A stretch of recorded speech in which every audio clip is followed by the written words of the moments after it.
British খেলাও আন্দোলনে ওলামায়ে কেরাম নেতৃত্ব দিয়েছে।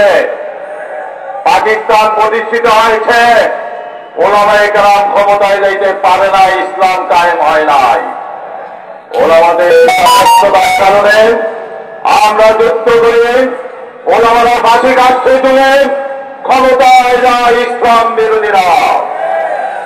৭১ স্বাধীনতার পর থেকে প্রতিটি স্বৈরাচারী আন্দোলনে ওলামায়ে কেরামের ভূমিকা ছিল সামনের সারিতে।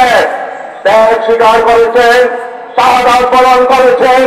মিছিলে আমরা যোগ দিয়েছি। হাফিজ চৌধুরী রহমতুল্লাহ আলাইহি, সাইকুল হাদিস রহমতুল্লাহ আলাইহি, আমিনুল সাহেব রহমতুল্লাহ আলাইহি সহ অসংখ্য ওলামায়ে কেরাম এই দেশের স্বাধীনতা অটুট রাখার জন্য সংগ্রাম করেছেন, নেতৃত্ব দিয়েছেন, সিপাহ সালারের ভূমিকা পালন করেছেন। ৫৩ বছর ওলামাদের বিভক্তির কারণে, ইসলামী দলগুলোর বিভক্তির কারণে ক্ষমতায় এই দেশের তৌহিদি জনতার আস্থা বিশ্বাসের দলগুলো, বোধ বিশ্বাসের যে দল লালন করে, এই কোন দল ক্ষমতায় যেতে পারে না। জুলাই আগস্ট বিপ্লবের কারা নেতৃত্ব দিয়েছে? বৈষম্য বিরোধী ছাত্র একপাক ওলামায়ে কেরাম নেতৃত্ব দিয়েছে।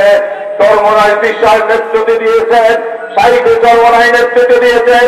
যাত্রাবাড়ি মাদ্রাসার সামনে খুয়াইব রহমতুল্লাহ আলাইহি শাহাদাত বরণ করেছে তার পিতা, সে এক মাদ্রাসার মুহতামিম। এইভাবে সমস্ত ওলামায়ে কেরামের নেতৃত্বে একটি বিপ্লব সাধিত হয়েছে।